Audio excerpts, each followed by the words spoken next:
अस्सलामुअलैकुम स्टूडेंट्स, उम्मीद है आप सब के सब खैरियत से हैं। टॉपिक आज हम कर रहे हैं रेशियोज एंड प्रोपोर्शन, और इसकी कुछ थ्योरी पढ़ेंगे और उसके बाद इसके बहुत सारे एमसीक्यू सॉल्व करेंगे। चलिए स्टार्ट करते हैं टॉपिक को।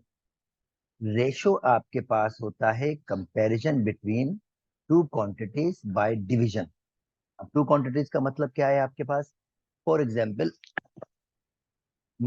फॉर एग्जाम्पल अली का वेट, आपके पास अली का वेट है 45 kg, एंड मैं कहूँ दानिश का जो वेट है वो आपके पास 30 kg। तो मैं दोनों के वेट में कंपैरिजन करना चाहता हूं, तो मैं क्या करूंगा? मैं यूज करूंगा रेशो, और मैं इसको सिंप्लीफाई भी कर सकता हूँ। 9 रेशो, बल्कि ये 15 का टेबल लग जाएगा। 3 रेशो 2 आपके पास हो जाएगा 15 के टेबल से। यानी मैं ये कह सकता हूं, अगर अली का वेट आपके पास 3 kg होगा, तो फिर दानिश का जो वेट होगा वो आपके पास 2 kg हो। इसको मैं ऐसे कह सकता हूँ, या मैं इसको और मजीद बेहतर फॉर्म में कैसा कर सकता हूँ? अगर मैं दोनों साइड से 2 से डिवाइड कर दूं, छोटा नंबर 2 है इसलिए 2 से डिवाइड कर रहा हूं, तो ये आ जाएगा 1.5।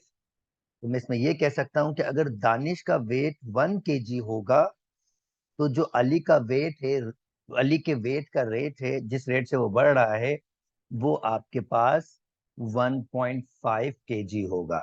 यानी अगर दानिश 30 kg का होगा, तो अली 1.5 टाइम्स 30 kg का होगा आपके पास। यानी किस्म का आपको रेट मिल गया है। उस रेट से, जैसे आप यहाँ देख सकते हैं कि मैं अगर 15 से मल्टीप्लाई करूंगा तो ये वापस इसी वेट में आ जाएगा आपके पास। 30 से अगर मैं मल्टीप्लाई करूंगा 30, जैसे मैंने ये, तो ये 45 ही आंसर आ जाएगा वापस आपके। यानी ये 45 ही आ जाएगा। तो रेशो बेसिकली आपको एक रेट दे देता है कि एक क्वांटिटी दूसरी क्वांटिटी से कितनी बड़ी या कितनी छोटी है। उम्मीद करता हूँ दोस्तों ये बात समझ आ गई होगी आपको। चले, अब नेक्स्ट जो मैंने इसमें यहाँ पर डिस्कस किया है, in other words ratio means part of one. जैसे ये मैंने आपको एक्सप्लेन किया, part of one quantity to other. The quantities में be of a same kind, जैसे केजी केजी था तो सेम काइंड भी हो सकती है, जैसे यहाँ पर केजी टू केजी की एग्जांपल दी है। और क्वांटिटी डिफरेंट काइंड्स की भी हो सकती है, बट डिफरेंट काइंड्स की नॉर्मली हम कंसिडर करते नहीं है। पर यहाँ पर डिफरेंट काइंड किस तरह से, मैं आपको ये भी बता दूं, of same kind, but when we talk about a talk of allocation of 2 cricket bats to 5 sportsman, देखें क्रिकेट बैट की क्वांटिटी अलग है और 5 स्पोर्ट्समैन की क्वांटिटी अलग है, तो हम कहेंगे 2 क्रिकेट बैट एंड 5 स्पोर्ट्समैन। यानी 2 क्रिकेट बैट 5 बंदे यूज कर रहे हैं, तो 4 क्रिकेट बैट जो यूज करेंगे वो 10 बंदे करेंगे। एक किस्म का रेट आपको मिल जाएगा। तो ऐसे भी होता है, पर नॉर्मली सिमिलर क्वांटिटीज हम लोग ज्यादा प्रेफर करते हैं। If A and B are two ratios, तो ए टू बी, हम इसको ए टू बी कहते हैं, ए अपॉन बी कहते हैं, और ए डिवाइड बी इनको, and is denoted by this one. तो ये कहता है if A and B are two quantities, the ratio of A to B, A divide B और A divide B is denoted by, जो ratio होगा दो क्वांटिटीज का, वो इसको ए रेशो बी से डोनेट किया जाता है। ये तरीके भी लिखने के हैं इसके, पर ये इसका मेन तरीका है। The two quantities that are been compared is called terms. वो जो दो क्वांटिटीज होती हैं ए और बी, इनको हम ट्रम्स कहते हैं। ए रेशो बी, ए को हम कहते हैं एंटीसीडेंट,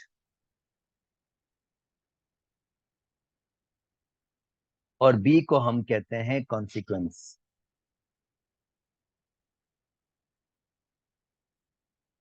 ओके, चलें जी, ये बातें भी मैंने आपको बता दी। जल्दी जल्दी आगे मूव कर जाते हैं।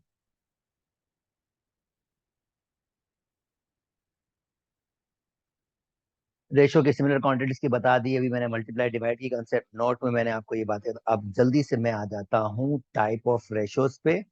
तो ये टाइप ऑफ रेशोज को जरा हम समझ लेते हैं। भाई, डुप्लीकेट रेशो मतलब अगर एक रेशो 3 रेशो 4 है, तो डुप्लीकेट उसका स्क्वायर होगा जस्ट। यानी 9/16 हमारे पास डुप्लीकेट रेशो होगा। ट्रिप्लीकेट रेशो उसका क्यूब होगा, सिंपल सी। सब डुप्लीकेट रेशो, अगर एक रेशो 9/16 है तो उसका स्क्वायर रूट, वो जो उसका स्क्वायर रूट होगा वो सब आपके पास सब डुप्लीकेट रेशो होगा। सब ट्रिप्लीकेट रेशो उसका क्यूब रूट होगा। जैसे कि अगर दो नंबर्स हैं 827, तो दोनों का क्यूब रूट जो हमारे पास होगा 2/3, ये सब ट्रिप्लीकेट रेशो कहलाएगा। Okay, inverse ratio, inverse ratio बिल्कुल, या रेसिप्रोकल रेशो, इनवर्स रेशो कह दें या रेसिप्रोकल रेशो कहते हैं, जो आपका दिल करे आप उसको नाम दे सकते हैं। तो जो इनवर्स रेशो और reciprocal ratio, if the incident and consequent of a ratio interchange, यानी अगर ए रेशो बी है तो अगर बी रेशो ए हो जाएगा तो फिर हम इसको इनवर्स रेशो इसका कहते हैं। सादा सी फॉर्म में, बिल्कुल सादा सी फॉर्म में। उम्मीद करता हूं दोस्तों ये वाली बात भी समझ आ गई होगी आपको। चलिए जी अगले टाइप पे जाते हैं, कंपाउंड रेशो। यार अगर हम रेशो से, अगर हमारे पास जैसे 2/3 है, 3/5 है, 7/6 है, तो अगर मैं इंसिडेंट्स को मल्टीप्लाई करूं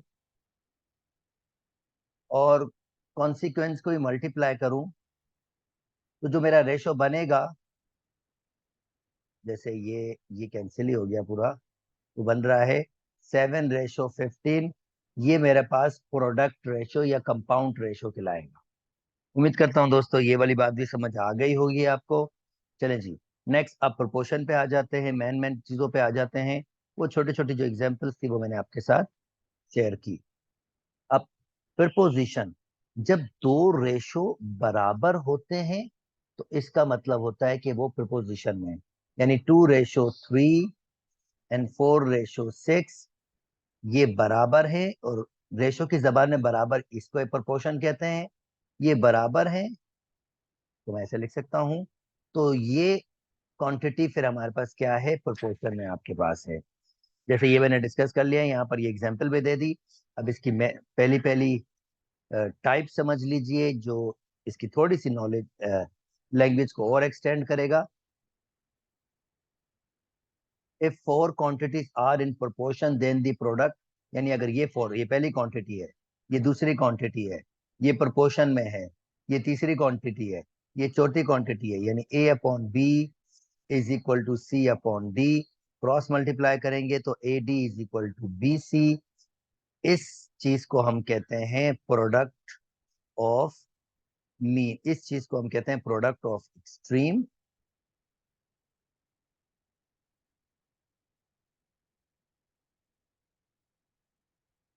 और इस चीज को कहते हैं प्रोडक्ट ऑफ मीन।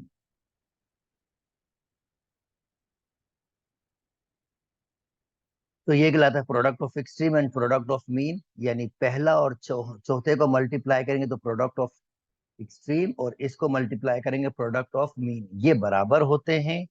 और इनसे आप बहुत सारी क्वांटिटीज फाइंड भी करेंगे। चलिए जी नेक्स्ट मूव कर जाता हूं, फोर्थ प्रोपोर्शन। यानी इन चार क्वांटिटीज में एक क्वांटिटी को ही मिस कर दीजिए भाई। A/B is equal to C/D, और वो क्वांटिटी फोर्थ पे हो, तो आप जानते हैं A/B is equal to C/X। अगर X की वैल्यू निकालेंगे X ऊपर जाएगा, B C से मल्टीप्लाई होगा A, इसको हम कहते हैं फोर्थ प्रोपोर्शन। बिल्कुल सिंपल। उम्मीद करता हूं दोस्तों फोर्थ प्रोपोर्शन का एक किस्म का फार्मूला आपके साथ जो मैंने डिस्कस किया है वो आपको समझ आ गया होगा। चले जी नेक्स्ट मूव करते हैं।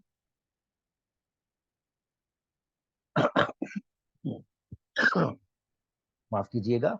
ओके, नाउ फोर्थ प्रोपोर्शन निकालते हैं। कहता है फोर्थ प्रोपोर्शन आप क्या करें, एक्स दे दें, आप कहें 2/5 is equal to 5/x। Fourth proportion निकालना है तो इसको प्रोपोर्शन की फॉर्म में लिख दें, क्रॉस मल्टीप्लाई करें, 2x is equal to 25, x is equal to 25/2, जिसको हम कहते हैं 12.5। ओके, अच्छा 254 थी क्वांटिटी, चलें जी मैंने क्वांटिटी गलत लिखी है, 254 थी, ये मैंने 4 लिखना था। अगर ये 4 है तो फिर ये हो जाएगा 20, 20, और इसको कैंसिल आउट करेंगे तो फिर ये हो जाएगा हमारे पास 10। This is okay. चीज एक ही है, सिर्फ मैंने लिखने में मिस्टेक की थी, पर प्रोसेस वही है। आई होप फोर्थ प्रोपोर्शन आपको समझ आ गया होगा। चलिए जी, अब मूव करता हूँ थर्ड प्रोपोर्शन में।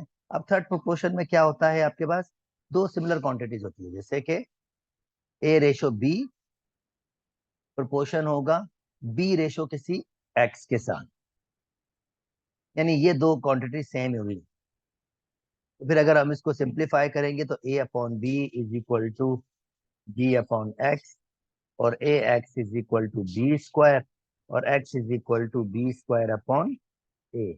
और ये हमारा फार्मूला बन गया थर्ड प्रोपोर्शन का। अब थर्ड प्रोपोर्शन के लिए हम क्या कर रहे हैं, हम एक क्वेश्चन सॉल्व कर लेते हैं। Find the third proportion of 2.5 and 1.5। यानी आपको सिर्फ यहाँ पर दो नंबर दिए होंगे, 2.5 1.5। आप क्या करेंगे, 1.5 वापस देंगे और x, और फिर आप इसको प्रोपोर्शन के फॉर्म में लिख देंगे बाय क्रॉस मल्टीप्लीकेशन। अगर मैं इसको क्रॉस मल्टीप्लाई कर दूंगा तो x बराबर हो जाएगा 1.5 मल्टीप्लाई बाय 1.5 डिवाइडेड बाय 2.5। इसको सिंपल ऐसे कर लेते हैं, 55 मल्टीप्लाई बाय 55, और एक पॉइंट मूव किया, क्योंकि यहाँ दो मूव किए तो मुझे यहाँ पर भी दो मूव करने होंगे, तो नीचे आ जाएगा 250, कुछ ये हो जाएगा, और ये हो जाएगा 225। और अगर मैं इसको देखूं तो ये लिखा जा सकता है 100, बल्कि 50। 50 मल्टीप्लाई 50 से कैंसिल, बल्कि कैंसिल आउट कर सकते हैं, सिंपल कैंसिल आउट कर लीजिए। जब आप कैंसिल आउट करेंगे तो इसका आंसर यही आ जाएगा आपके पास, 2.9। ओके, कैंसिल आउट करने के बाद जो आंसर आएगा, सबको सिंप्लीफाई करने के बाद 2.9 आपका आंसर आ जाएगा। उम्मीद करते हैं दोस्तों आपको बात समझ आ गई होगी। चलिए जी, अब मूव कर लेते हैं आपके पास मीन प्रोपोर्शन में, और फिर हम कंटिन्यू मीन प्रोपोर्शन में मूव कर लेते हैं। ओके, मीन प्रोपोर्शन, आपका मीन प्रोपोर्शन का मतलब आपके पास होता है, यहाँ पर अब सिमिलर वही बात है जो पीछे वाली बात थी आपके पास, पर यहाँ पर जो ये दो क्वांटिटीज थी अब वो मिसिंग है,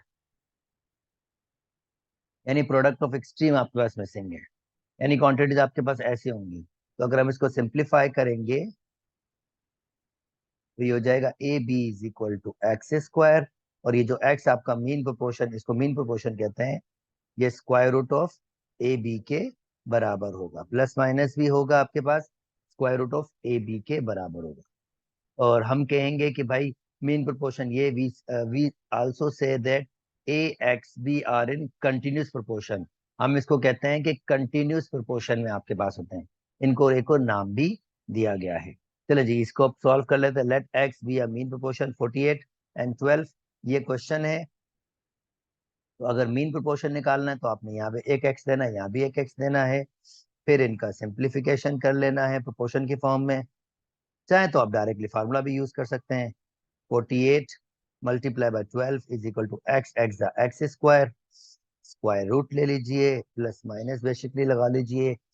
तो 48 को लिखा जा सकता है, अगर मैं फैक्टराइजेशन की शक्ल बनाऊं, मल्टीप्लाई करके स्क्वायर रूट निकालने में थोड़ी सी है, तो मैं इसको फैक्टराइज करके देखूंगा, अगर पेयर बन सकते हैं तो पेयर को निकाल लो।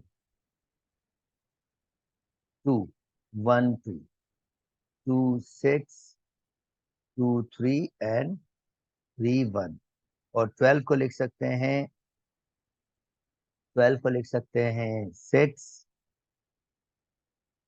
3 एंड 3 1। तो 48 की जगह लिख रहा हूं मैं 2 2, ये भी आ गया 3। ओके, और 12 की जगह मैं लिख रहा हूँ 2 2 3। तो देखें पेयर क्या बन रहा है, ये पेयर बन गया, ये पेयर बन गया, ये पेयर बन गया, ये पेयर बन गया। तो इसका मतलब एक बाहर 2 आया, फिर एक और 2 आया, फिर 3 आया, फिर 2 आया, ये रेडिकल से बाहर आ गया, प्लस माइनस अपनी जगह पर ही रहेगा। तो ये हो जाएगा 8 को 3 से मल्टीप्लाई 24, यानी आंसर आ रहा है प्लस माइनस 20। फोर। इन्होंने प्लस माइनस यूज नहीं किया, प्लस माइनस यूज करना है। ओके। चलिए, उम्मीद करते हैं दोस्तों यहाँ तक बात समझ आ गई होगी। Mean proportion, continuous proportion, fourth proportion, ये सारी की सारी बातें आपको समझ आ गई होगी। इंशाल्लाह नेक्स्ट वीडियो में हम क्या करेंगे, इससे आगे पढ़ेंगे और कुछ एमसीक्यूज भी सॉल्व करेंगे। तब तक अपना बहुत बहुत बहुत ख्याल रखिएगा। अल्लाह हाफ़िज़।